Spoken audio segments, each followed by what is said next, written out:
카메라를 켰습니다. 오늘은 색다른 풍경을 보여주기 위해서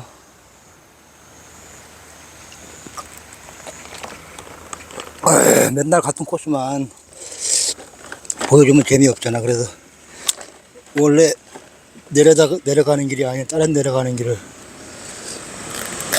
제가 택해서 왔어요. 그래서 뭐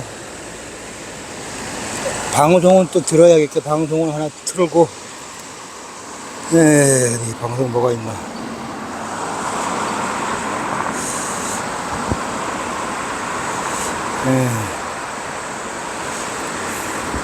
좀 긴 거.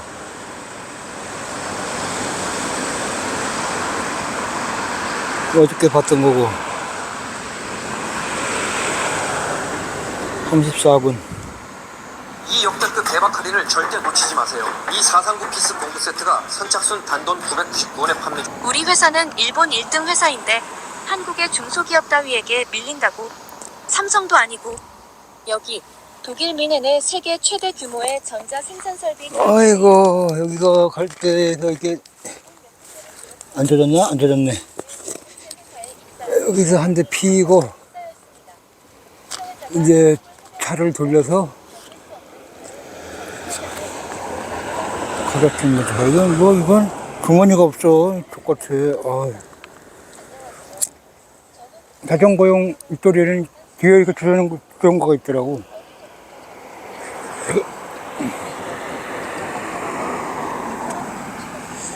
어휴.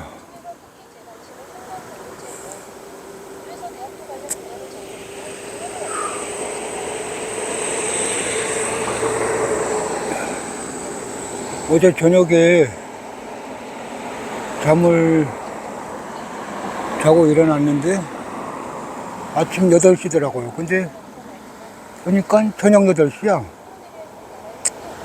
그러니까 낮에 한 서너 시쯤에 식당 가서 냉면 한 그릇 먹고 와서 집에 와서 잠들었는데 낮잠 들은지도 모르게 잠이 들어가지고, 차 소리가 시끄럽죠? 차가 여기 지나면 도로가야.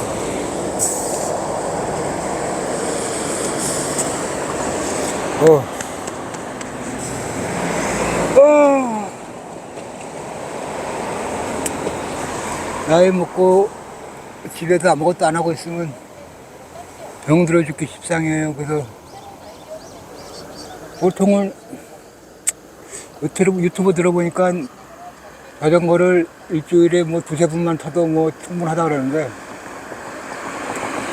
나는 뭐 하루라도 안 타면 찌뿌둥하니까 매일 끌고 나옵니다. 아침에 새벽에 선선할 때. 그러면은 자전거 타고 페달을 밟으면 기분이 상쾌해져요.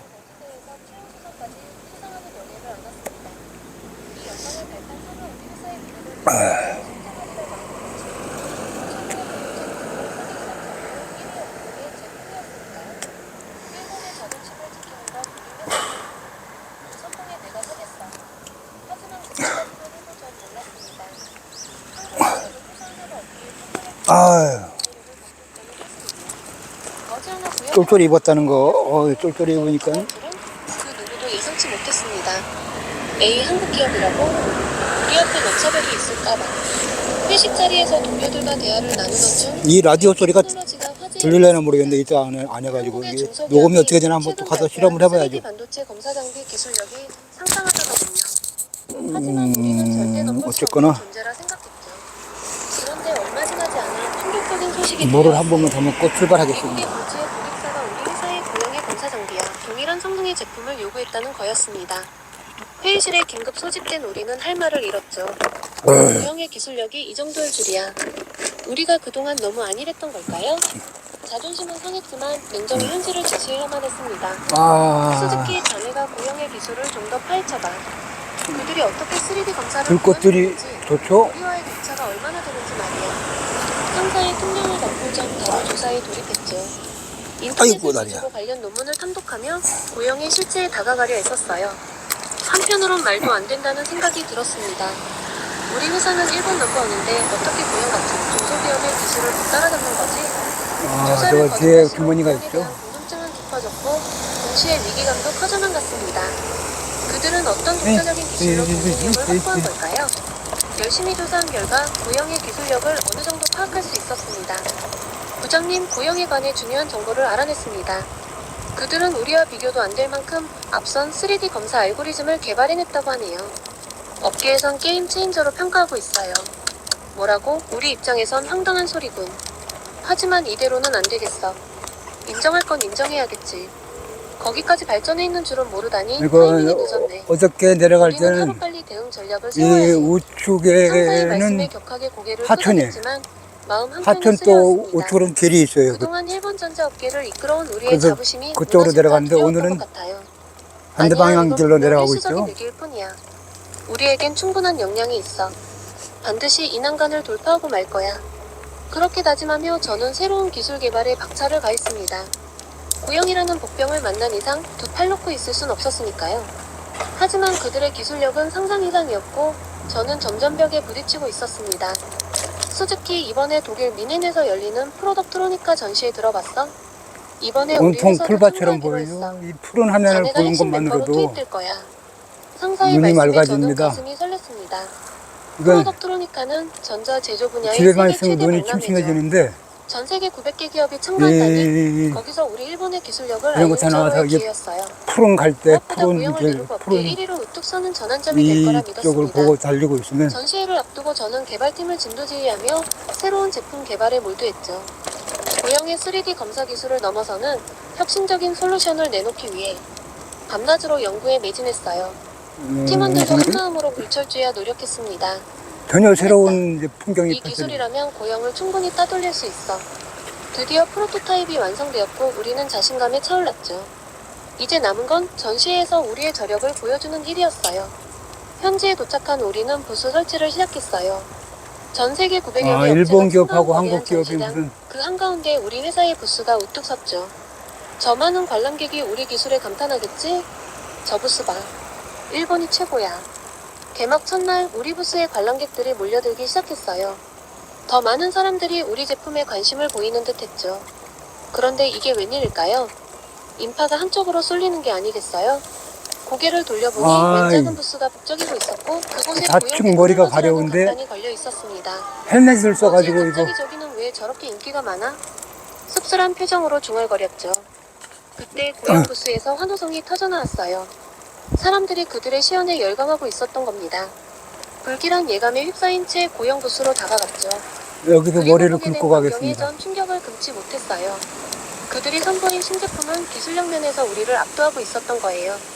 말도 안 돼. 이건 우리도 머리가 상상 못한 성능이잖아. 금지러. 우리가 개발한 건 저것에 비하면 장난감 수준인데 머리가 하얘지는 느낌이었습니다.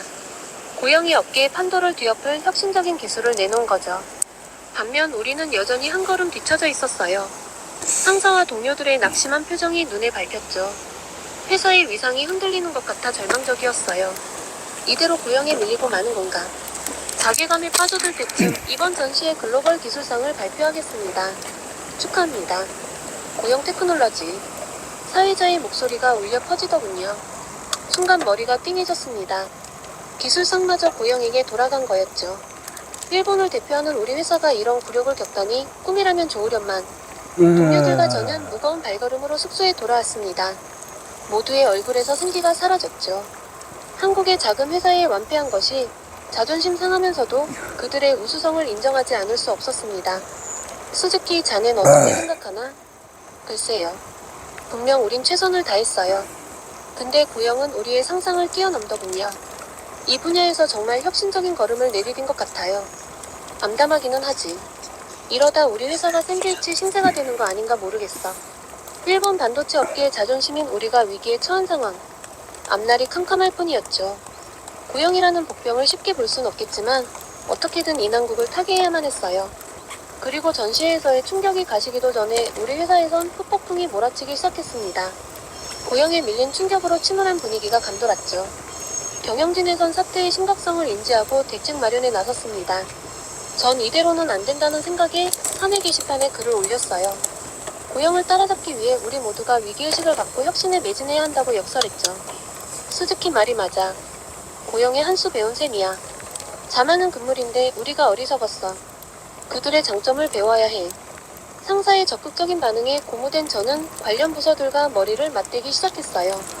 기술 교류회, 세미나 등을 통해 고영을 면밀히 분석하고 배울 점을 찾아나갔죠. 역시 개인 방송 이런 건 재미가 없네요. 딴 방송을 틀어야 될 것 같아. 이 와중에 또 광고를 한단 말이에요. 재미없는 컨텐츠예요.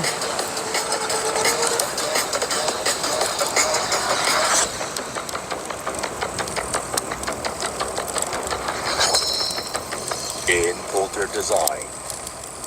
최고 기술을 향한 갈증으로 불타올랐습니다. 며칠 뒤 불타오르네. 한국에서 제대학 선배인 우와, 다나카 씨에게 연락이 왔어요. 우와, 소즈키 씨의 우리 좀 만나 이야기 좀 나눠볼 수 우와, 있을까요? 우와. 고영 테크놀로지 얘기인데 중요해요. 호기심에 다나카 씨를 만났죠. 아, 그는 씁쓸한 표정으로 운을 뗐어요. 소즈키 씨, 우리 반도체 기술 수준이 20년 전에서 한 발짝도 나가지 못했대요. 고영은 물론 삼성 등 한국 기업들이 세계 시장을 주도하고 있는데 우린 여전히 과거에 안주하고 있다는 게 세계의 평가야. 충격적인 발언이었죠. 우리가 그동안 위기의식 없이 현실을 직시하지 못했다는 걸 절감했어요. 잠깐 다나카 씨의 이야기는 라디오 계속 채널을 되었습니다. 바꾸기 위해서 그는 고영의 이리로 기술력에 들어가겠습니다. 감탄했고 우리도 변화가 시급하다고 강조했죠. 머지않아 일본 반도체의 몰락을 예견하는 듯한 발언에 저는 부들부들 떨렸어요. 부들부들 떨렸어. 연락이 끝내고 회사로 돌아오는 길에 머릿속이 복잡했습니다. 일본을 대표하는 기업의 프라이드를 세워야 한다는 각오, 고영을 따라잡고 싶은 열망, 현실의 높은 장벽에 대한 좌절감까지. 이대로 주저앉을 순 없어. 어떻게 이들들 안수 없어.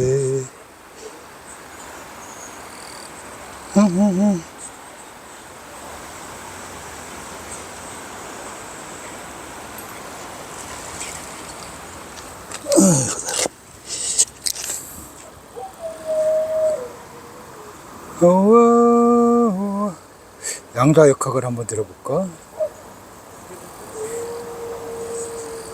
여기 보면 닭소리가 나던데. 아, 이 양반이 하나는 질투.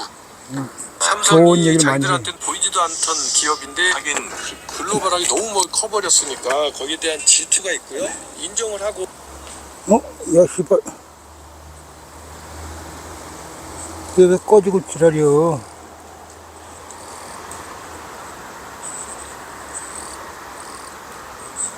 우리도 저렇게 배워야지라고 하면 되는데 그런 것에 대한 책임이 있는 사람들 입장에서는 삼성을 인정하게 되면 자기들이 잘못한 게 되잖아. 그러니까 이 사람들은 자기가 아는 법이 내에서 부정적인 것만 얘기하는 거예요. 그런 식의 어떤 그 생각을 가지고 있다 보니 발전이 안 되는 거죠. 이분들은 아직까지 본인들이 왕년에 세계 1위를 부과했던 그런 시절의 나라라고 생각하시는 분들이 상당히 많고 그렇기 때문에 뭐 한국이 앞서 있다라든지 외국이 앞서 있다라든지 그런 걸 잘 안 들어요. 왜냐하면 그리고 돌아가니까 지금 돌아가는 상황을 내부자로서 수십 년간 지켜보고 아마 일본에서 제가 가장 혁명적인 이야기를 하는 사람일 거예요. 일본 정부에 대고 지방자치단체에 대고 그런데도 바뀌지 않으니까. 네, 경제 신들을 모셔서 그분들의 깊은 인사이트를 들어보는 신과 대화 시간이죠. 자, 오늘은요, 일본 이야기를 좀 해드릴까 하는데, 일본을 연구하는 뭐 우리나라에 많은 분들이 또 계시긴 하고요. 하지만 또 일본 내에 계시면서 실제로 30년 이상 각종 뭐 기업이라든지 지자체 등에서 일본을 가장 정확하게 특히 이제 IT 쪽으로 경험하신 그런 분을 한번 오늘 모셔봤습니다. 이 코퍼레이션 단 JP의 이러면 너무 얼굴이 가까이 보일 것 같은데? 뭔가 이 코퍼레이션 단 JP라는 회사는 일본에 있는 잘생기지도 않은 얼굴. 삼성 일본 기업의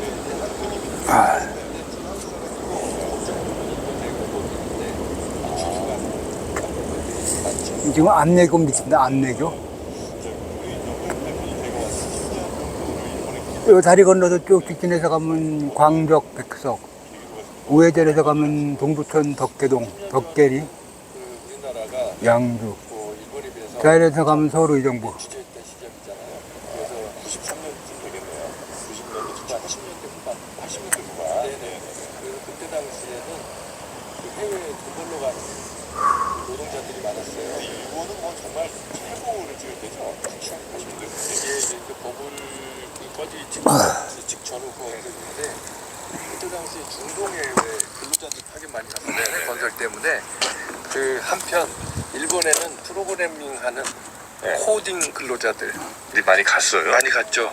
그분들이 이제 소위 우리가 얘기하는 외국인 근로자 같은 개념으로 갔었죠. 예, 그렇게 그때 이제 일본에 대한 동경도 있고 그래서 그때 프로그램을 할 수 있다 해서 일본에 가서 그걸 배울 수 있겠다는 생각이 들어서 뭐 여러 경로를 통해 갖고 일본에 가서 프로그램 이렇게 오래 계실 잘 모르죠. 그쵸. 그때는 몇 년 있다 오셨습니다. 몇 년 있다 올 생각이었었죠. 네. 그래서 이제 가셨는데 막상 계셔 보니 가서 한 3년 정도 있었는데 버블이 꺼진 거예요. 그러니까 일자리가 없어졌죠. 그럼 들어오셔야죠. 그렇죠. 그래서 들어왔어요. 네. 들어와서 여기서 창업을 했고 네. 여기서 창업을 했는데 한 3년 정도 하다 보니까 아무리 생각해도 일본이 좋겠다. 여러 가지 이유로. 네. 그래서 다시 일본으로 나가게 됐고 그 다음에 처음에는 일본에 현지 법인을 만들어 놓고 귀국하려고 했었는데 네. 가만히 보니까 그게 아니라 거기가 본사가 되는 게 맞겠다라는 여러 가지 판단 때문에 그냥 일본이 자리 잡게 됐고 그게 오늘까지 이르게 된 거죠. 네. 보니까 뭐 지자체에서도 일을 많이 하신 것 같고요. 네. 그 일본에 있는 기업에서도 뭐 기술 고문 등등 네네. 여러 일들 좀 하신 것 같은데 일본의 IT 쪽 분위기는 어떻습니까? 그러니까 저희가 생각할 때 제가 생각할 때는 일본은 뭐 경제적으로 어쨌든 선진국은 맞지만 IT로의 전환이 굉장히 좀 늦다는 얘기를 뭐 이런저런 언론이나 여기 통해서 좀 들었거든요. 네. 하다못해 무슨 아직도 뭐 도장 찍는 뭐 기계가 있다든지 뭐 이런 네. 등등. 네. 예, 실제로 그렇습니까? 그렇죠. 그 이번에 지난주인가요? 그 기시다 총리가 국회에서 시정연설 하잖아요. 네. 올해 예산을 어떻게 하겠습니다. 시정연설 할 때 이런 얘기를 했어요. 그 플로피 디스크를 없애겠다. 네네, 그 뉴스 봤어요. 예. 플로피 디스크가 없어진 지가 언젠데 우리나라는. 지금 일본도 플로피 디스크가 이번에 이제 곧 없어질 거라고 해요. 근데 그 없어질 거라는 그 추정 이유가 되게 재밌는데 그게 지금 남아있는 게 3.5인치 플로피 디스크거든요. 네. 근데 뭐 이 방송 보시는 분이 모르는 분들도 계실 텐데 예. 그 3.5인치 플로피 디스크가 지금 내장된 컴퓨터도 없고 그죠? 없죠, 네, 그 다음에 도 없는데. 그래서 그 외장으로 된 드라이버가 있잖아요. 그래서 그거를 사용하고 그 다음에 3.5인치 플로피 디스크를 사용하는데 그게 오래 쓰면 고장 날 거 아니에요. 그렇겠죠. 그러니까 그 대체품이 없는 거예요 지금. 그러니까 3.5인치 플로피 디스크를 쓰고 싶지 않아서 바꾸는 게 아니고 그걸 써야 되는데 플로피 디스크가 없어서 그게 지금 뭐 인터넷에서 꽤 비싼 가격이 풀려요. 그러다 보니까 이제 저 겸사겸사 작년에 큰 사건이 있었죠. 야마가타 현이라는 곳에서 기초자치단체가 어떤 수당 같은 거 주민들한테 장애자 수당이나 뭐 양육 수당이나 이걸 주려고 그 데이터를 플로피 디스크에 담아서 은행에다 제출을 한 거예요. 근데 그때 뭔가 잘못돼서 데이터가 날라갔어요? 아니요, 엉뚱한 사람한테 예를 들어서 4만 원이 갔어야 되는데 4천만 원이 간 거예요. 근데 그 사람이 그 돈을 돌려달라고 했더니 그 돈을 가지고 다 써버린 거죠. 그래서 이제 거기서부터 이 보도가 시작돼가지고 다 파보니까 결국 그 뭐 플로피 디스크 얘기까지 나와가지고 그래서 작년에 아마 많은 일본 사람들도 깨달았을 거예요. 우리가 플로피 디스크를 쓰고 있구나. 네. 사실 뭐 굉장히 그쪽으로는 좀 느린 것 같은데 그렇게 느린 이유는 뭐예요? 일단은 그 두 가지로 나눠 생각할 수 있겠는데요. 하나는 이 IT 업이라는 게 우리가 일반적으로 IT라고 하지만 IT 사업에는 두 종류의 IT 사업이 있어요. 뭐 물론 하드 소프트웨어 이름 말할 것도 없고 제가 말씀드리는 거는 소프트웨어적인 IT를 말씀드리는 건데 이 소프트웨어적인 IT에도 두 종류가 있는데 하나는 시스템을 개발하는 IT업, 그 다음에 또 하나는 남이 개발한 시스템을 가지고 운용해서 돈을 버는 그러니까 예를 들어서 이런 거죠. 누가 저한테 네이버 같은 검색 엔진 사업을 하고 싶다. 그래서 저한테 네이버 같은 사이트를 만들어 주세요 라고 부탁을 하잖아요. 그러면 제가 그걸 돈 받고 만든다고 치면 뭐 몇십억 몇백억 정도면 충분히 만들겠죠. 네. 그 정도 사이트는. 네네. 근데 그 네이버라는 회사는 그 사이트를 가지고 어마어마한 규모의 사업을 하잖아요. 네. 이 두 가지 다 소프트웨어 사업인데 그렇죠. 일본에는 전자밖에 없어요. 아, 후자는 없어요? 네, 후자가 없어요. 그러니까 예를 들어 네이버에서 뭔가 그 서비스를 이용해서 뭔가를 부가가치를 창출하고 이럴 만한 친구들이 없다는 거예요? 네, 그러니까 일본에도 물론 한국 분들도 아시는 락텐이라든지 네. 몇 개 정도의 기업은 있는데 네. 그 소위 우리나라로 얘기하면 지금 저 판교, 그 다음에 저 구로 디지털 단지 네. 이런데 수없이 몰려 있는 솔루션 개발하는 벤처들 있잖아요. 네네네. 솔루션을 개발해서 판매하는 기업들이 없다라는 거예요. 그래서 신기하네. 일본에는 일본이 사용하는 솔루션 대부분은 미국 거나 유럽 거나 그래요. 아, 그래요? 네, 메이드 인 재팬은 거의 없습니다. 아니, 그렇게 기술이 앞서 있다고 생각하는 일본인데 이쪽은 또 굉장히 느리군요. 그렇죠. 예, 그거는 뭐 얘기가 상당히 길어지는데 그게 이제 돈이 되고 사람들이 많이 이용할 거 아니에요? 근데 지금 현재 일본이 우리와는 다른 그 제조업으로서의 소프트웨어 산업만 하고 있지만 그 기업들이 다 돈을 벌고 있단 말이에요. 다 돈을 벌고 있으니까 네. 굳이 뭐 이런 리스크 있는 벤처 사업이나 새로운 솔루션에 도전할 필요가 없는 거죠. 아, 지금 괜찮으니까 오히려 더 발전이 안 되는 거군요. 그러면 적당히 괜찮으면 괜찮은데 네. 이게 상당히 괜찮거든. 근데 그래요? 제가 일본 사람들한테 네. 내가 일본에 사는 외국인이지만 네. 내가 진짜 일본인들 여러분들을 보면 여러분들이 진짜 외국노 같다라고 얘기를 할 정도예요. 왜냐하면 우리나라 그 벤처기업들이 개발하는 여러 가지 솔루션들은 네. 대부분이 이걸 사용하면 효율이 높아진다, 이걸 사용하면 생산성이 높아진다, 뭐 이런 거잖아요. 네네. 근데 일본의 IT 업체들은 다 제조업이라고 했잖아요. 네. 이게 그 사람들은 제조업이기 때문에 견적을 할 때, 그죠? 견적서를 낼 때 그 단위가 맨먼스예요. 그래서 한 사람이 한 달 들어가서 일하니까 얼마 이런 식으로 청구를 한단 말이죠. 그러다 보니까 맨먼스가 줄어들면 가격이 내려갈 수밖에 없잖아요. 근데 그 일을 하고 싶지 않은 거죠. 야, 그건 참 독특하네요. 근데 각각의 조직들이 정부나 기업들이 유보금이라든지 돈이 많아요. 네. 그러니까 그런 회사들한테 IT 업체가 견적서 들고 가서 돈을 내라고 하면 그 자기가 예를 들어서 우리가 어려우는데 IT에 투자를 해야 된다 그러면 깎으려고 생각도 하고 다른 방법도 생각할 텐데 발주자 자체가 두 가지의 문제가 있어요. 하나는 네. 무지한 것과 또 하나는 돈이 그렇게 궁하지 않은 것, 그 두 가지가 가장 큰 문제인데 무지한 거는요. 제가 2019년에 일본인의 여권 발급 현황을 조사해 봤거든요. 네. 당시에 즉시 출국 가능한 여권을 가지고 있는 사람이 3천만 명 전후밖에 안 됐어요. 일본이 한 1억 3천이에요. 네. 근데 그래서 제가 그걸 이제 강의 주제를 쓰려고.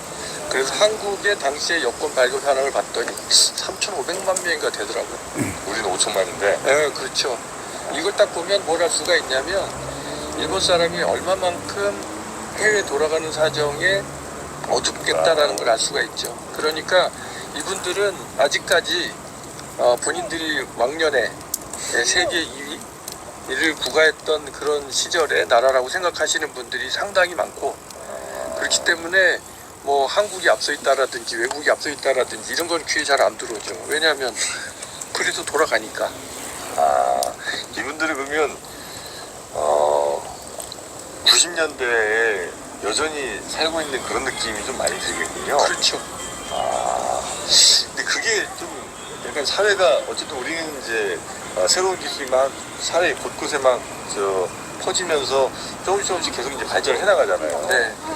근데 이분들은 어떤 분들은 그런 최첨단을 당연히 이용 안 하실 리는 없을 거고 이용하고 또 어떤 분들은 여전히 90년대에 머물러 계신 그러니까 굉장히 격차가 좀 많이 벌어지는 일들도 좀 있겠네요. 우리는 스마트폰으로 금융거래하고 네. 스마트폰으로 증권거래하고 하는 게 그냥 일상생활이잖아요. 그리고 제가 농담 반 진담 반으로 얘기하는데 세계에서 연령대가 가장 높은 유튜버들이 맹활약하는 나라가 대한민국이잖아요. 그렇잖아요. 네네네. 근데 일본의 경우에는 거의 그런 분들이 없어요. 그 연세 드신 분들은 더군다나 더하고 TV 보세요. TV 보죠. 그래. 아니 그럼 뭐 편의점에서 이렇게 휴대폰으로 결제하고 이런 것도 거의 있죠. 있긴 있는데 있어요. 네. 있는데 그거는 이제 동경에서 사는 그 대도시에 사는 일부의 사람들이 얘기고. 아 그래요. 네, 물론 지금 동경에 가서 여러분들이 돌아다니시면 네. 스마트폰 쓰는 사람들 되게 많아요. 네. 근데 그분들은 1억 3천만 명 중에 동경이나 오사카나 이런 중심부에 사는 또 유명한 기업에 다니는 그런 셀러리맨들 그런 분들이니까 그렇게 사는 거고. 네, 저는 그 제 프로필에도 보셨지만 네. 저는 그 일본의 지방 정부의 공무원을 이제 오래 했었잖아요. 아오모리 같은 경우에는 여러분들 아오모리 아실지 모르겠는데 저 북쪽에 홋카이도 밑에 네. 있는 데가 아오모리현이거든요. 아오모리 같은 경우는 거기도 시골이잖아요. 네네. 그다음에 저 남쪽에 오키나와, 그다음에 또 제가 광역자치단체에서 과장을 8년 했던 사가현이라는 후쿠오카 옆인데요. 네. 그런 것들 다 시골이잖아요. 네. 네, 그러니까 그 빈부의 격차와 분홍 간의 격차, 그다음에 연령대의 격차 이런 것들이 상당히 심한데 특히 IT를 이용하고 활용하는 그런 측면에 있어서는 한국과는 전혀 달라요. 그래서 재밌는 예를 하나 말씀드리면 네네.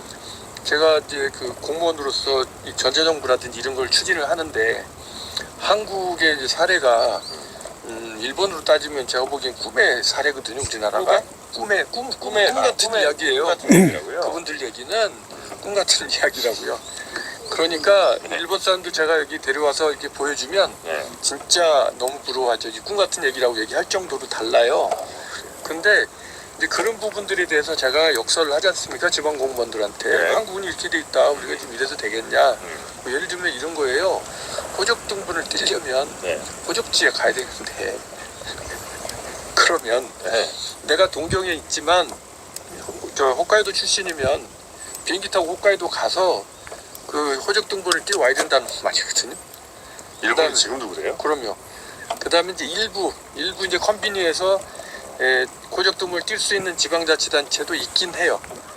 그러니까 우리나라는 하나만 되면 다 되는 줄 아는데 일본은 1,700개 지방자치단체가 있는데 각기 정책이 달라요. 그러니까 1,700개 중에 몇 개 정도는 콤비니에서 호적을 띨 수도 있겠는데 거의 대부분은 호적지에 가야만 띨 수 있고, 그 다음에 우리 대학생들 취직할 때 졸업증명서, 성적증명서 이런 거 다 온라인으로 띄잖아요. 네네. 일본은 다 학교 가야 돼요. 그러니까 이런 상황을 일본 사람들은 당연하게 받아들이는 거예요. 모르니까. 밖에 나가서 보질 않았고 누가 얘기해 주는 사람이 없으니까. 이제 이 정도 돼 있다 보니 이제 제가 지방에서 공무원들한테 우리가 행정 서비스를 할 때도 네. 시민의 입장에서 서비스를 해야 된다. 언제까지 그 주민등록 들고 오라고 할 거냐. 네네. 우리나라 대한민국처럼 행정정보 공동이용센터 이용하면 그죠? 증명서 제출 안 해도 되는 시대가 왔잖아요. 근데 이런 얘기를 해주면 그러면 인터넷을 못 쓰는 사람들은 어떡하냐 이렇게 얘기하거든요. 그래서 그게 불공평하니까 인터넷을 못 쓰는 사람을 기준으로 시스템을 만들어야 된다는 거예요. 그냥 그렇게 얘기하면 이제 할 말이 없어지는 거예요, 여기가. 어찌 보면 뭐 약자 배려 이런 걸 수도 있으니 정보 약자에 배려하는 거라고 얘기할 수도 있으니 얘기할 수도 있는데 제가 보기에는 무지해서 그렇다고 봐야죠. 그러니까 우리도 사실 뭐 중국 이런 데랑 비교하면 또 우리도 늦다고 많이 생각을 하고 중국 같은 경우 정말 막 벌써 한 10년 전부터 뭐 무슨 저 국어를 하시는 분들도 모바일 얘기하고 이런다는 얘기를 이제 들어서 네네네. 위기감 같은 게 좀 있는데 그래서 우리 뒤처지는 거 아닌가? 일본은 아예 그런 위기감을 국민 전체가 느끼고 이런 게 아직 없는 거군요. 예, 없죠. 국민들은 다 아직까지 안심하고 있어요. 그게 마치 그 기름 많이 나는 나라들의 어떤 저주를 이런 거랑 좀 비슷한 거 아니에요? 기름 많이 나는 나라들이 아유 기름 뭐 석유의 벌써 저주. 하는데 이런 생각으로 산업 발전이 좀 더딘 경우가 많은데. 그렇죠. 저도 그게 그래서 궁금해서 네. 바보 같은 사람들은 아닐 거 아닙니까? 왜 그럴까라고 원인을 생각해 봤는데 네. 그냥 제 나름대로 내린 결론은 그 경제학 쪽에 성공보수라는 용어가 있는데 성공을 하게 되면 반드시 성공한 대가를 치르게 된다는 이야기거든요. 그러니까 무슨 이야기냐면 그 1차 산업 지금 4차 산업혁명 시대인데 1차 산업혁명 시대에 영국이 증기기관으로 시작해서 엄청나게 발전했잖아요. 세계를 장악했죠. 예, 그랬으면 그 여력을 몰아서 2차, 3차도 해나갈 수 있잖아요. 근데 1차에 이미 자기들은 장악한 상태에서 이제 미국에서 2차 산업혁명에 하고 에디슨이 전기를 발명하고 뭐 전기로도 세상이 돌아가잖아요. 그러면 저거를 바꿔야 되는데 이제 이쪽이 아니고 전기구나라고 생각을 해야 되는데 우리 이것만 해도 충분하고 저게 언제 또 다른 방향으로 갈지 몰라 뭐 이런 식의 그거 하다가 결국 이제 놓쳐서 미국으로 뺏기는 거고 미국이 또 한동안 뭐 자동차 만들고 해가지고 세계를 석권하다가 결국은 일본의 자동차도 뺏기고 IT도 뺏기고 영화도 뺏기고 했잖아요.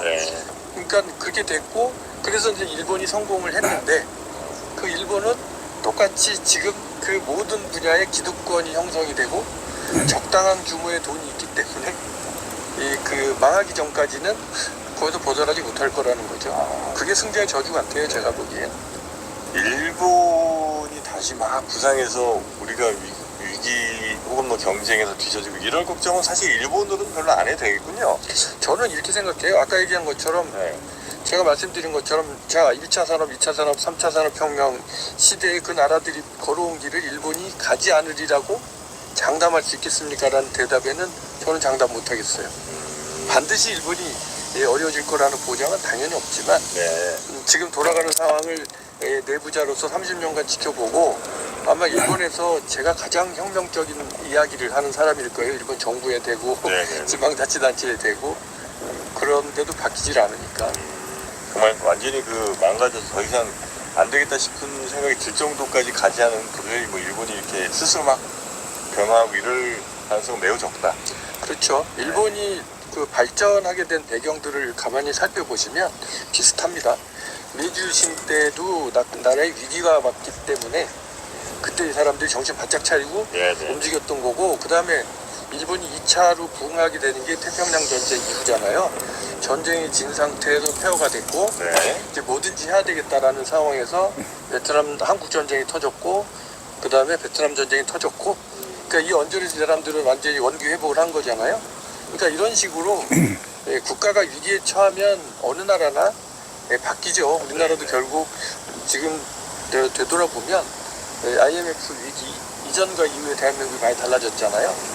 결국 IMF 이후에 정보화가 급격하게 진행이 됐고 그런 거하고 관계가 있지 않을까라는 생각을 하는 거죠.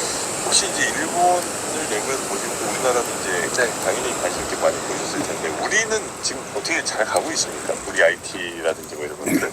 네, 저는 뭐 적당히 잘 가고 있는 거라고 생각하고요. 적당히. 물론 좀 더 잘 되면 더 좋겠지만 그래도 우리 이만하면 잘하고 있는 거고요. 조금 더 잘했으면 하는 마음은 있죠. 특히 이제 정부가 우리나라 그 중소 소프트웨어 기업에 대한 지원이 조금 더 강력했으면 좋겠다. 왜냐하면 지금 제가 일본하고만 비교를 해보면 대한민국에 있는 그 구로 디지털 단지라든지 판교에서 이 벤처기업 하시는 분들이 가지고 있는 제품들 있잖아요. 이게 어마어마한 경쟁력이 있는 것들이에요. 어마어마한 경쟁력이 있는데 이 제품을 판매하려면 국내 시장은 작아서 안 되잖아요. 그리고 대기업이 치여서 안 되지 않습니까? 그러면 글로벌하게 해외로 나가야 된다고 하는데 그러면 그것 때문에 우리나라 정부도 노력을 하고 계신데 해외 나가면 뭐 수출 자금 지원해주고 이렇게 해갖고 간단하게 끝날 게 아니잖아요. 장기적인 마스터 플랜을 가지고 인재 육성부터 시작해서 해외 진출할 수 있도록 도와줘야 되는데 우리나라는 일본 정부가 자국의 소프트웨어 산업을 지원하는 게 70점이라고 50점이라고 치면 대한민국 정부는 80점을 하는 것 같아요. 그런 측면에서 잘하고 계시지만 좀 더 필요한 부분들 해서 이분들이 성공할 수 있도록 도와주는 그런 정책들을 피면 충분히 될 거라고 생각하고 또 현재 이런 사업 하시는 분들이 그 처절한 경쟁 속에서 나름 살아남고 오늘 있잖아요. 보면 잘할 것 같다고 생각을 해요. 우리 기업들이 일본에 진출해서 잘 될 만한 건 혹시 눈에 보이실 거 아니에요? 이런 건 진짜 그렇죠. 저는 그 일본에 있는 공무원도 해봤고, 네. 그다음에 뭐 건설회사의 고문도 해봤고, 의료기관의 고문도 8년간 해봤고, 네. 요즘에는 트럭 버스회사 고문도 7년째 하고 있고, 네. 그래서 거의 많은 분야에 그 고문으로서 내부자로서 다 봤거든요. 네. 봤는데 어디 하나 제가 보기에는 한국이 투비 모델이 아닌 데가 없어요. 투비 모델? 네, 미래 모델. 투. 그렇게 돼야 된다. 네, 그러니까 네네. 일본의 건설회사가 한국을 좀 벤치마킹 했으면 좋겠다. 한국의 건설회사를. 그 다음에 일본의 택시회사가 한국의 택시회사를 좀 벤치마킹 했으면 좋겠다. 그래요? 네, 일본의 의료기관이 한국의 의료기관을 벤치마킹 했으면 좋겠다라는 생각을 하거든요. 근데 그 부분은 제가 얘기한 다른 부분들이 아니고 다 정부와 부분만 얘기하는 겁니다. 네네네. 그래서 그 부분들을 일본에서 벤치마킹하고 배우면 딱 좋겠는데, 그러면 그런 일본을 혁신해 줄 수 있는 솔루션들은 우리 기업들이 다 가지고 있는 거잖아요. 성공 사례를, 네네네. 경험을. 그러니까 이런 부분들이 일본에 수출하면 정말 좋죠. 정말 좋은데 안타까운 것은 수출하는 방법을 잘 모르고, 네.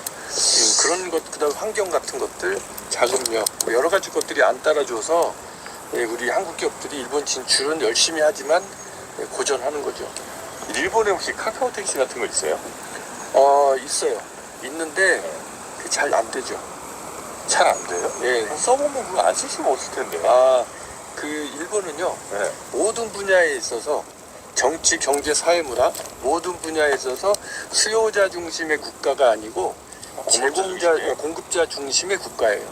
그러니까 기사분들이 그런 거 안 해요? 회사가 그걸 안 하려고 하는 거죠. 안 그래도 뭐 우리 장사가 괜찮은데 뭐하러 그거 하냐 이런 거예요? 특히 일본의 경우에 이제 지방 같은 경우 있잖아요. 네.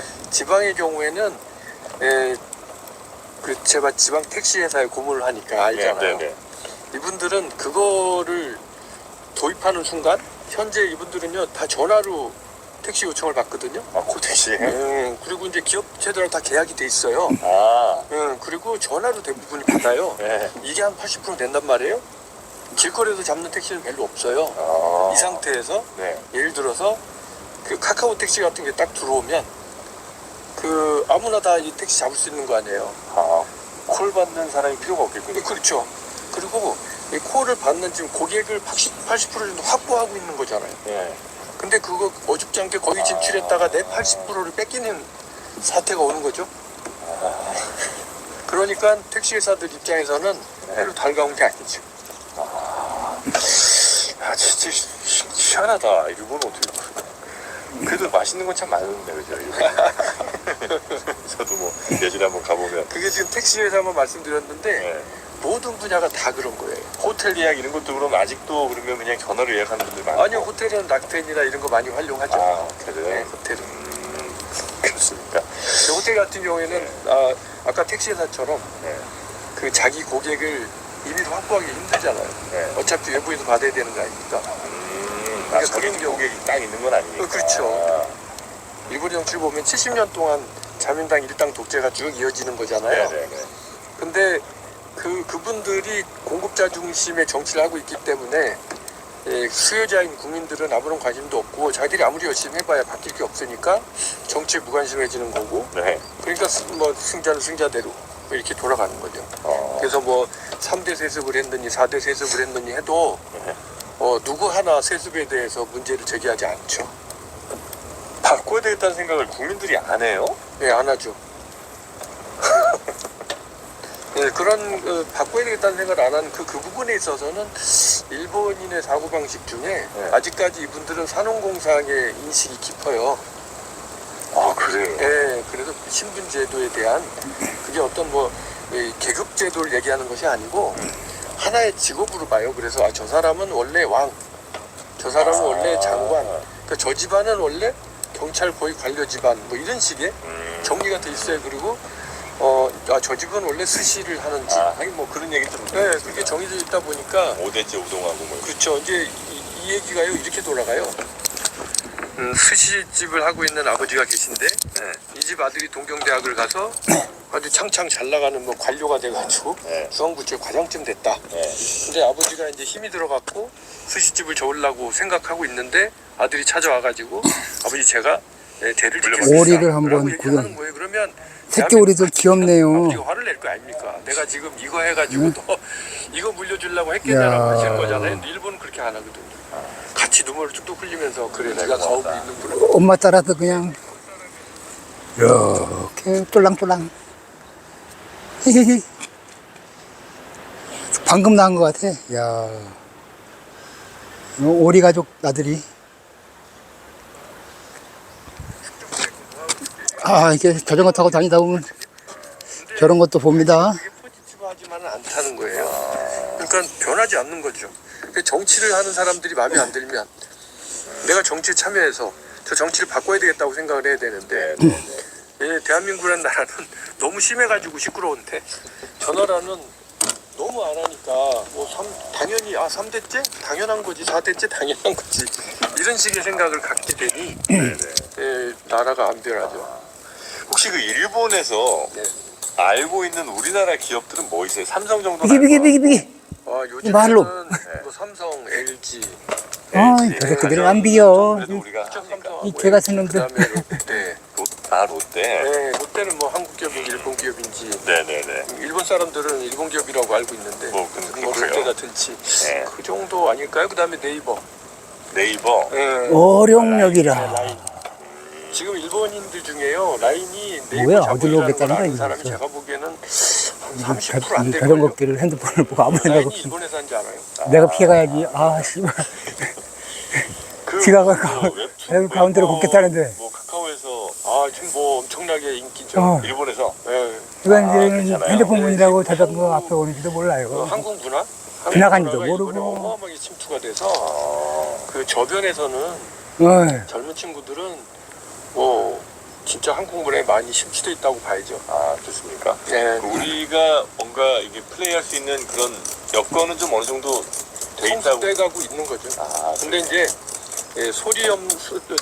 침묵하는 대중, 침묵하는 대중들은 한국의 팬이 돼 가는 거고 목소리가 큰 일부는 이제 아직까지 반환인 거고. 여적. 혐한 분위기가 경상도 없지 아저씨인가 보다. 그 혐한을 하는 사람들이 여적지 안 했냐 이놈아 여적. 인텔리층이에요.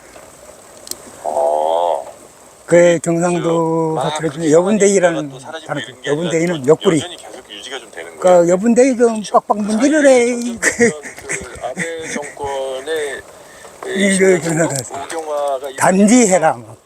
그 목소리 큰 사람 단디는 뭐 단단히 일본도 꼼꼼히 뭐그 정도 생각하는 뜻이 게 있죠. 뭐냐면 네. 일본의 자민당이 우리가 보면 보수로 보이잖아요. 네. 근데 우리나라 정당을 가지고 제가요 자민당을 조직한다면 어디서 사람을 뽑아야 되냐면 국민의힘부터 시작해서 정의당까지 싹 합친 게 자민당이었어요. 그러니까 당 안에 그게 파벌 개파로 소위 진보파와 보수파가 이렇게 나눠져 있었거든요. 그래서 서로 간에 형님 먼저 아우 먼저 하면서 각 파벌에서 합정 연행을 해서 당수를 내기도 하고 네네. 총리를 내왔죠. 근데 아베 총리 20년 동안 있을 수 없는 일들이 벌어진 게 소위 그 반대 파벌들을 거의 숙청을 해버린 거예요. 그래서 우익만 남은 거죠. 나머지 파벌은 힘이 없어요. 네.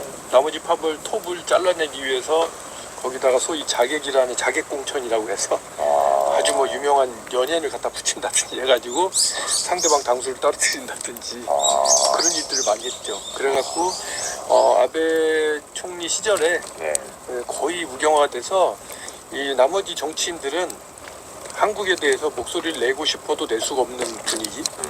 그렇게 보시면 돼요. 그 일본에서 한국 문화를 좋아하시는 분들은 대체로 좀 젊은 세대들이 많겠죠?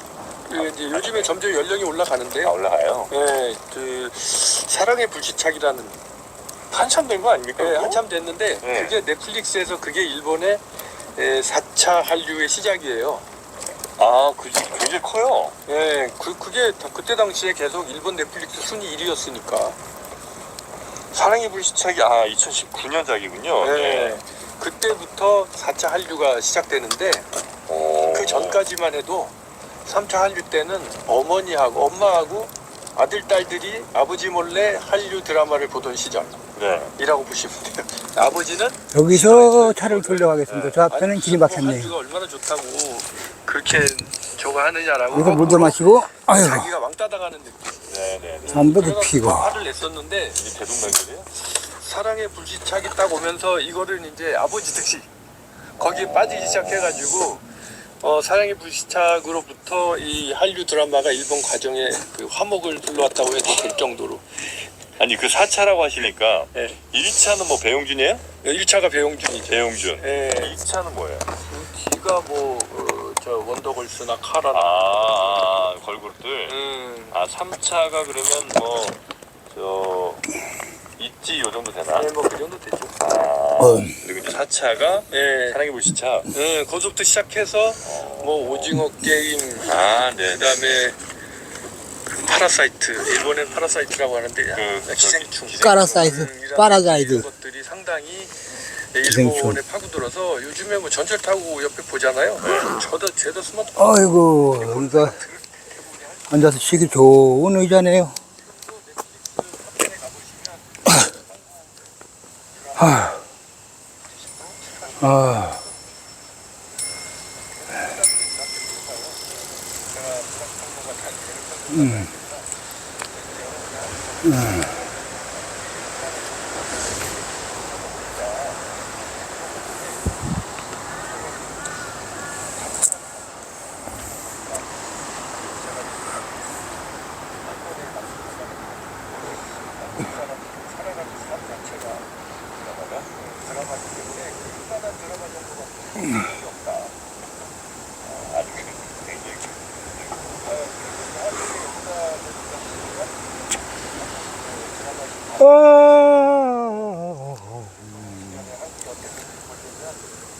어우, 이게 손이 답답하네, 이제.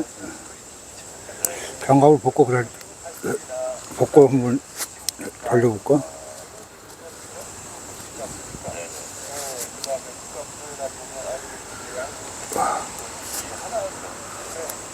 어떨 때는 끼는 게 편하고, 어떨 때는 안 끼는 게 편하고. 손이 답답할 때는 이거 빼줍니다.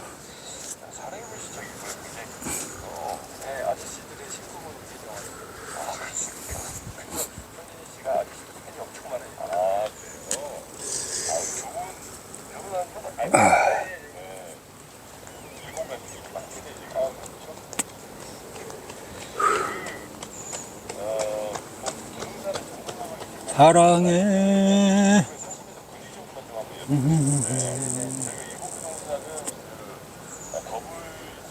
어마어마하게 끝도 없이 올라갔다가 거의 뭐 반토막하고 그 이상까지 도쿄 일본은 다른 작살난다 이렇게 이제 알고 있거든요. 그 이후로도 다시 뭐 살아나거나 이런 데는 거의 없습니다. 일단 그 도시 재개발 같은 걸 하고 있으니까 인구가 회복되고 있는데 회복이 된다 해도 우리나라가 얘기하는 아이고. 한 대만 피고 가야지.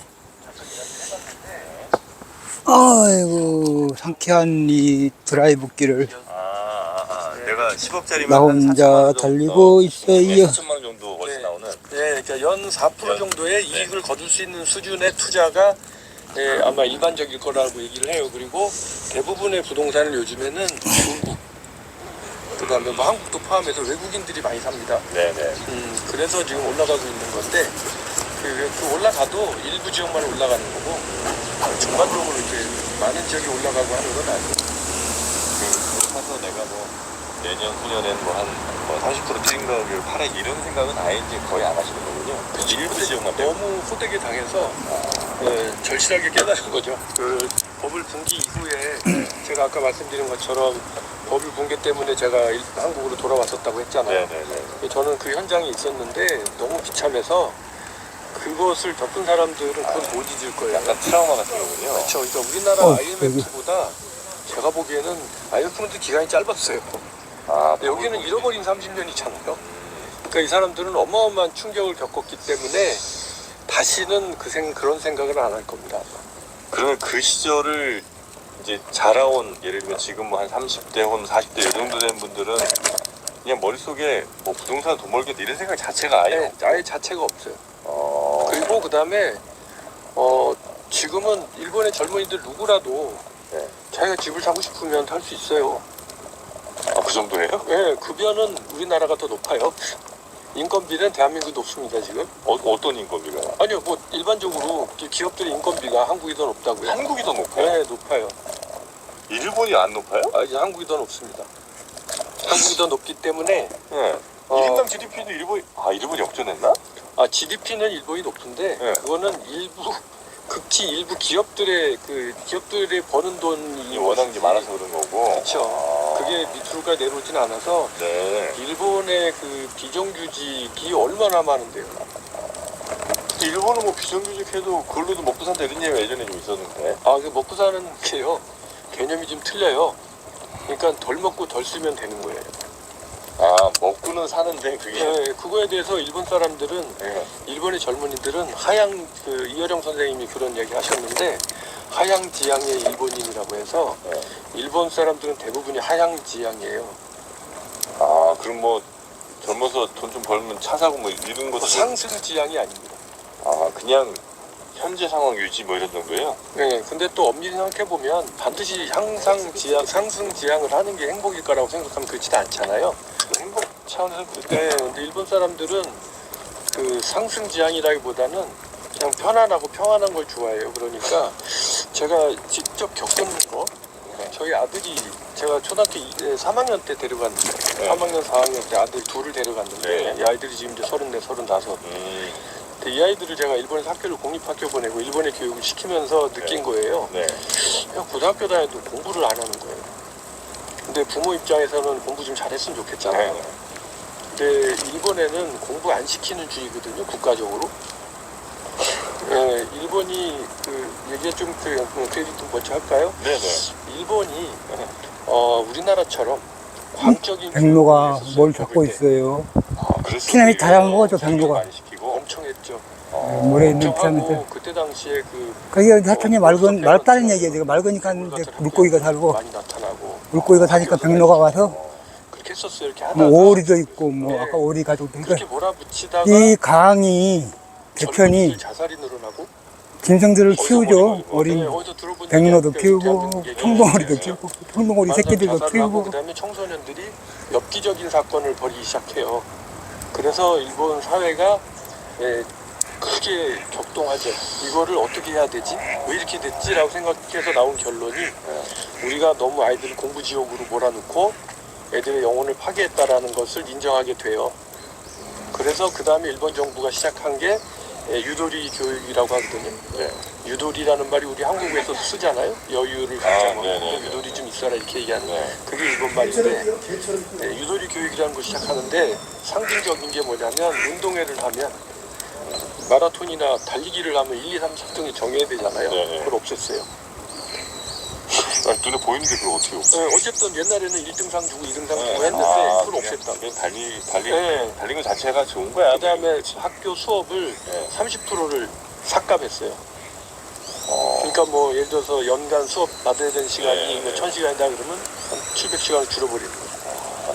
남은 시간 너네 뭐 피리를 부든지 알아서 뭐 저 클럽 활동하든지 해. 뭐 이런 식으로 해서 그걸 어마어마하게 줄인 거예요. 그런 세대에 이제 저희 아들들 키웠는데 저는 너무 좋았어요. 왜냐하면 옆집 애들이 학원 안 가니까 우리 애들도 학원 갈 필요가 없는 거고. 저 앞에 동호회 자전거 팀들이 쭉 올라가고 한 15명 떼거리로 그냥. 바랬는데 공부를 너무 안 하더라고요. 그래도 성적이 다른 애들도 안 하니까 안 하고 다 로드 자전거도 있고 사이클도 있고 하이브리드 자전거도 있고 막 섞여서 그게 의정부 사는 사람들인가? 저렇게 떼거리로 몰려다니면 좋나? 일단 서로 속도는 맞춰서 가야 될 거 아니에요. 그 앞놈이 빨리 가면은 빨리 따라가고 늦게 가면은 늦게 야, 따라하고. 그 돈도 못 벌면 또 나처럼 어기덕 가는 사람은 절대 저런 데 안 들어가요. 그냥 뭐 주먹김밥 같은 거 먹고 그냥 좋은 그다음에 집 사고 좋은 차 타고 이런 거에 대한 욕심도 없고. 네, 없는 거죠. 아, 전혀 없는 게 아니라 쟤들은 자전거 타고 끝나고 뭐 우리나라의 젊은이들이 가진 게 100이라고 한다면 일본 애들은 한 60밖에 없는 거예요. 아, 그래요. 예. 그런 배경에 제 아이들이 성장을 하다 보니까 매사에 왜 성장을 해야 되지라는 의문을 갖게 되는 거죠. 그 세대 갈등 같은 것도 별로 없습니까? 일본은? 세대 갈등이라기보단 세대 분열이 있죠. 그냥? 지금 일본의 주택 문제 중에 가장 심각한 게 빈집 문제예요. 빈집. 암니가 지나갔어요. 암니. 암니가 BTS 팬이죠. 암이. 방범상의 문제도 있지만 이제 도로 계획이라든지 도시 계획을 해야 되는데 그럼 뭐 철거를 해야 되잖아요. 이렇게 길을 내려면 BTS가 한국에 공헌한 것이 되게 커요. 그럼 우리 중년층, 장년층 세대는 모를지 몰라도 생각하잖아요. 전 세계 방방곡곡에 한국을 알리고 않기 때문에 한글을 배우게 하고 부동산 매매를 해도 등기를 그리고 우리나라 사람들이 없어요. 이 해외 나가면 환영을 받는데요. 이렇게 보면 1900년도에 돌아가신 분. 옛날에는 뭐 해외 뭐 분명히 누군가 그걸 매매를 했거나 재패니즈하고 뭐 차이나 이런 애들만 있었는데 찾을 요새는 수가 없죠. 한국 사람들이 드물게 나가. 이게 워낙 인구가 적으니까 또 하나는 차이니즈에 비하면 가정이 단절이 적죠. 되고 관광객 있잖아요. 수가. 이게 부모 자식 간에 그래도 선이 생겨 차이나는 워낙 비호감이니까 당연히 자식을 상속하거나 걔들은 상속하거나 이런 우리나라에서도 비호감이야 더러워서 이미 우리나라도 요즘에 당연히 자식이 부모를 모셔야 걔들이 되게 개인주의적이에요. 공산주의 사회에서 집단적일 줄 알았더니 이제 부모는 부모대로 이상한데 집단적이고 자기가 설계하는 거지 내 돈을 나머지는 자식한테 완전히 주자 이기적이에요. 이런 생각이 되고 자식은 옛날에 그 애시당초 아버지한테 홍위병 세대라고 근데 문화혁명 일으켰던 애들이 부동산 실명제 문화혁명이 어떤 애들이 지금 아줌마 아저씨들이 세계를 나가고 걔들이 돈 많어. 받았잖아요. 그러니까 해외여행 많이 간대.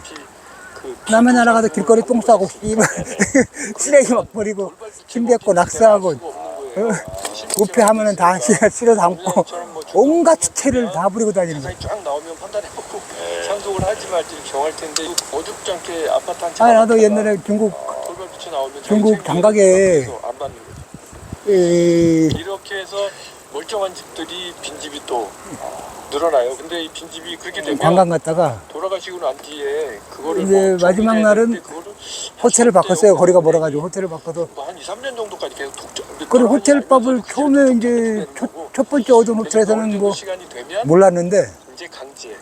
이 마지막 호텔 아침밥을 딱 먹는데 뷔페식이더라고. 거기는 중국 사람도 많아.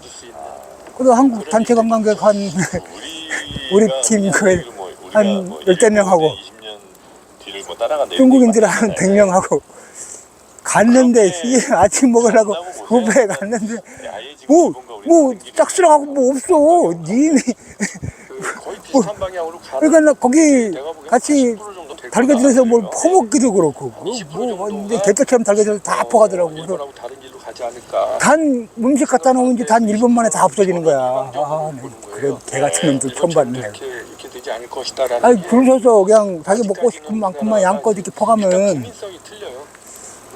되는데 네, 국민성이 틀려서 먹지도 않고 버릴 거를 그냥 막 잘안 되는 나라입니다. 그것도 냄비로 퍼. 주걱도 아니야. 거기 있는 뭐 숟가락 그런 거 필요 없어. 손으로 막 무조건 퍼가지고 이제 우리나라는 쓸어 담아가지고 가져가더라고. 좀 맛있다 싶은 그런 것들은 고기들. 그죠? 절차에 전공 교수 몇 아휴, 번 정말. 연망하잖아요. 내가 그거 보고 얘기 씨발 한숨이 나. 제일 쉬운 예로 야야야야야야. 도와 모 사이에는 개걸윷이 있잖아요. 그게 걸린 뭐. 네. 네, 근데 이게 도개걸윷모까지 가는 게 아날로그인 거예요. 네. 그죠? 근데 제로 1로 가는 건 디지털이잖아요. 아, 도모는 디지털이죠. 어떻게 그렇죠. 보면. 그리고 우리는 이런 얘기 잘하잖아요. 없던 일로 오. 새로 시작하자라든지 네. 갈아엎고 새로 시작한다든지 이런 거를 우리 입버릇처럼 하잖아요. 이게 포지티브하게 얘기하면 파라다임 시프트가 잘 되는 거예요, 우리는. 아. 근데 일본은 파라다임 시프트가 안 되는 민족이고 워낙이 아날로그 민족이에요. 제가 보기엔. 기본적으로. 그러다 보니까 이 아날로그로 성공할 수 있는 게 노벨상이죠. 아, 그런가요? 네, 왜냐하면 노벨상을 받으려면 40년 동안 그 진척이 보이는지 안 보이는지 모르지만 계속 그 개미가 걸어가는 걸 보고 이런 거잖아요. 근데 우리나라는 승기급해서 그게 안 되지 않습니까? 노벨상 없는 꼭 그렇게 나쁘게만 볼 게 아니군요. 근데 저는 그렇다고 생각해요. 저는 일본 사람들한테 이런 얘기도 해요. 노벨상 가지고 저한테 얘기한 일본 사람한테 다 좋은데 노벨상을 받는 그런 기술을 발명한 건 좋은데 그 발명한 기술을 돈으로 만드는 능력은 너희는 없잖니. 예를 들어서 너희 나라에 그 스마트폰을 팔아가지고 세계 시장을 제패한 나라가 있냐? 그 기업이 없잖아. 근데 우리나라 결국 삼성이 다 팔아주는데 삼성이 너희 부품을 어마어마하게 갖다 쓰잖아. 그러니까 일본 사람은 대부분이 삼성에 대한 부정적인 인식이 있어요. 이거 수고한다. 왜냐하면 하나는 질투. 삼성이 자기들한테는 보이지도 않던 기업인데 글로벌하게 너무 커버렸으니까 거기에 대한 질투가 있고요. 자기는 일종의 소니가 좀 자부심이었을 텐데. 그 질투가 아니라 인정을 하고 우리도 저렇게 배워야지라고 하면 되는데 그런 것에 대한 책임이 있는 사람들 입장에서는 삼성을 인정하게 되면 자기들이 잘못한 게 되잖아. 그러니까 이 사람들은 자기가 아는 법인 내에서 부정적인 것만 얘기하는 거예요. 예를 들어서 삼성이 뭐 우리나라 기술자를 빼가갖고 했다는 둥 뭐 별별 부정적인 이야기를 하는데 인정 안 할 수는 없고 그런 식의 어떤 그 생각을 가지고 있다 보니 발전이 안 되는 거죠. 오늘 몇 킬로 달리는 거야? 시기를 어마어마하게 하는군요. 그래서 스마트폰이 일본에 안 팔린다는 거 아닙니까? 그래서 팔리는 거예요? 네. 일본도 스마트폰 어디 소니에서 만들지 엑스페리아 뭐 이런 거 만들죠? 네, 그 일본 기업들 만드는데 그건 뭐 더 미미하고 일본에서는 그래도 제일 많이 팔리는 게 아이폰. 애플. 그 애플이 많이 팔리고 두 번째가 그래도 이제 갤럭시가 많이 팔리고요. 갤럭시가 많이 팔려요? 그 다음. 근데 요 근래 들어서 저도 이제 한국 사람으로서 열심히 응원하고 있는데 요즘 갤럭시가 혁신적이잖아요. 폴더블 폰 해가지고. 그래도 그게 좀 인기가 있어서 옛날보다 훨씬 더 상황이 좋아지는 것 같아요. 그런데 그래도 뭐 애플에 비하면 애플이 너무 압도적이죠, 너무. 압도적이죠. 네, 스마트폰은. 그럼 이제 뭐 소니 에릭슨인가요? 거기서도 이렇게 만드는 왜 만들긴 계속 만들긴 하는데 그 국내에서만 조금 팔리고 해외에서는 전혀 그렇죠. 없다고 봐야 돼요. 존재감이 없죠. 오늘 이제 일본에 대한 이야기 저도 뭐 굉장히 재밌게 좀 들었는데 혹시 우리 방송 보시는 시청자분들 혹은 뭐 기억하시는 분들께서 일본 관련해서 이거 하나는 정말 놓치시면 안 된다. 혹시 뭐 해주실 말씀이 끝으로 좀 있을까요? 네, 그 일본에 대해서 좀 연구를 제대로 하시면 좋겠다. 첫 번째 아까 말씀드린 것처럼 일본의 미래는 거의 이 대한민국의 현재 모습과 비슷할 거다라는 생각을 한다는 거죠. 일본의 미래가요? 예. 어떤 의미냐면 정보화 사회가 도래하는데 일본도 조만간 전 국민의 90%가 스마트폰을 하겠죠. 쥐고 다니는 때가 올 거잖아요. 그러면 90%를 국민이 손에 쥐고 다닐 때 어떤 제품들이 팔리는지 사회 트렌드가 어떻게 바뀌는지 우리는 경험해봤잖아요. 그렇죠? 그러면 일본이 변해가는 걸 지켜보고 있으면 그 시점에 필요한 제품을 우리는 공급할 수 있는 거거든요. 그 다음에 또 하나 말씀드리면 일본에 와보셨겠지만 신칸센 타보셨잖아요. 신칸센 요금이 얼마나 비싸요. 엄청나게 비싸잖아요. 근데 신칸센 타실 때 개찰하는 개찰구 이용하시죠? 개찰구 티켓 넣고 하는 거. 거기 아직도 그 티켓 넣고 하죠? 그쵸. 그 개찰구 티켓 하는 게 그게 대당 제가 몇 년 전에 알아봤는데 대당 1억씩 해요. 그 표 넣고 그거 하나가 빼주는 게? 그 기계 하나가. 그 기계가요 어마어마한 정밀 기계예요. 어마어마한 정밀 기계. 그래서 세계에서 가장 빠른 시간 안에 가장 많은 시간이 통과를 해도 완벽하게 체크해낼 수 있는 기계고요. 그 다음에 그 티켓 이것을 그 4장까지 넣을 수 있어요.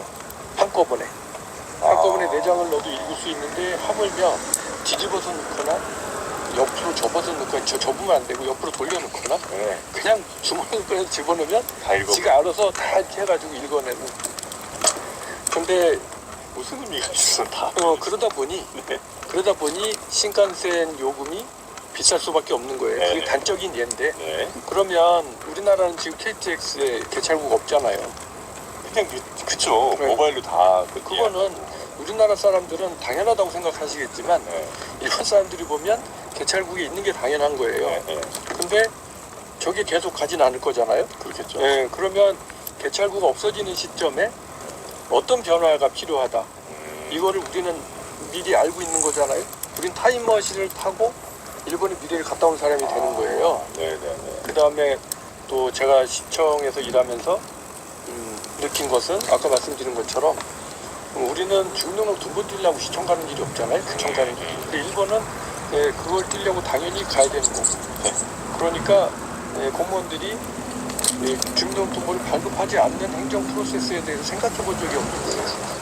근데 저거 바뀔 거잖아요. 그러니까 제가 아까 말씀드린 것처럼 저는 일본의 여러 종류의 분야에서 일을 해본 사람 입장에서는 그리고 그 대부분이 전 한국에서도 경험을 해본 분야예요.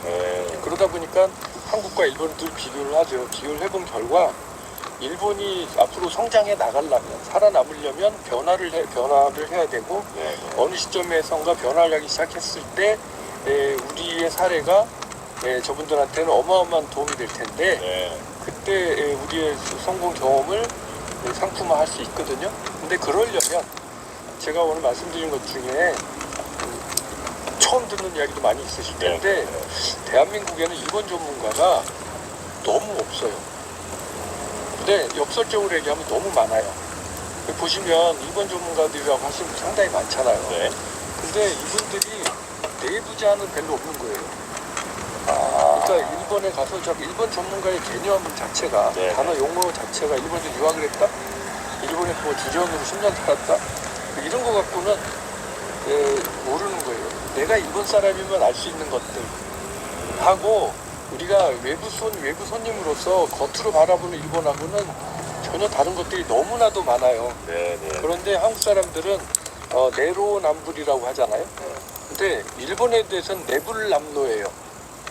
그러니까 일본 사람들이 하는 것은 뭐든지 진짜 좋게 해석하려고 그러고 좋게 얘기하고 대부분의 한국 분들은 일본을 배워야 된다. 그래도 일본을 무시하는 사람들이 많지만 일본에도 저력 있는 나라 이런 얘기 하시는데 저는 저력 있는 나라라는 거에 대해서 반론하고 싶은 생각은 없는데 정확하게 봐야 되잖아요. 그러니까 그런 소위 일본 전문가라는 분들이 얘기하는 이야기들을 우린 듣고 일본 시장을 접근하잖아요. 그러면 접근이 안 되는 거예요, 그게. 그리고 자 그러면 제일교포들한테 도움을 받으면 되지 않느냐라고 얘기하시는데 제일교포분들은요 일본 분들이에요. 그분들은 한국 사람이 아니에요, 멘탈이. 우리는 한국 사람이었으면 좋겠지만 그분들 멘탈은 정확하게 일본인이에요. 그러니까 그분들한테는 한국과 일본의 비교가 안 되는 거. 근데 너무 그냥 일본에만 계신 분들이. 그렇죠. 그런저런 문제들이 제가 보기에는 지금 서로 간에 역사 문제로 갈등하거나 이런 부분도 똑같이 적용을 하는 거예요. 저기서 얘기하는 것과 우리가 해석하는 얘기가 달라요. 이런 식으로 한국의 비즈니스맨들이 일본 시장을 접근할 때 정확하게 일본을 파악하고 접근해야 되는데 안 되는 거죠. 심지어는 아까 말씀드린 삼성이라는 회사가 일본의 공공정보화 시장에 진출하기 위해서 수년간 노력을 했는데 결국 안 돼서 철수하려고 하는 시점에 저를 만나서 삼성 SDS가 일본의 지방자치단체 시스템 구축에 처음 진출한 사건이 있었어요. 그 사건을 보시면 알 수 있는 게 삼성이라는 조직이 정보력이 없었겠습니까? 그건 아니잖아요. 근데 이제 저는 그 내부에 있었고 그래서 제가 이런 저변에서 입증같이 이런 상황을 알려줬기 때문에 본인들이 접근을 하게 됐던 거죠. 이런 식으로 한국 분들한테는 일본이라는 시장에 대해서 자세히 공부하고 좀 장시간 들여서 한다면 지금처럼 지금처럼 실패하지 않을 수 있지 않을까라는 생각하고 지금 한국 기업 중에 일본에서 성공했다는 IT 업체가 몇 개 없잖아요. 라인이라든지 뭐. 근데 그분들이 왜 성공을 했느냐는 비결 중에 하나가 그런 부분들이에요. 일본에 있는 기존의 회사를 인수한 거죠. 인수해서 거기는 전부 일본 사람들인 거죠, 처음에. 그래서 일본식으로 비즈니스를 전개한 거니까 그런 것들을 우리가 배워야 될 게 너무 많다. 그런 부분들이 핵심적이라고 말씀드릴 수 있겠네요. 기회는 분명히 있는 것 같습니다. 어쨌든 우리가 IT적으로는 적어도 일본보다 훨씬 더 빨리 왔던 길이니까 그 왔던 길은 우리가 충분히 좀 잘 파악할 수 있고 그걸 일본에만 잘 적용만 시킬 수 있다면 우리 충분히 기업들이 아주 좋은 기회를 일본에서 또 열 수 있을 테니까 네, 그런 말씀 특히 이제 우리 대표님 같은 분들이 꼭 한 분만은 아니실 테니까 그렇죠. 그런 분들을 또 저희가 잘 찾아서 기업들에서 잘 활용을 하시면 아마 좋은 결과가 있지 않으실까 하는 그런 생각이 또 드네요. 자, 앞으로도 그러면 우리 대표님이 또 저희 채널 통해서 또 저희 채널 아니라도 다른 채널들을 통해서 이런 이야기들 좀 많이 좀 전해주셔서 기업들 혹은 뭐 우리 개인들이 가서 녹화 정말 끕니다. 좋은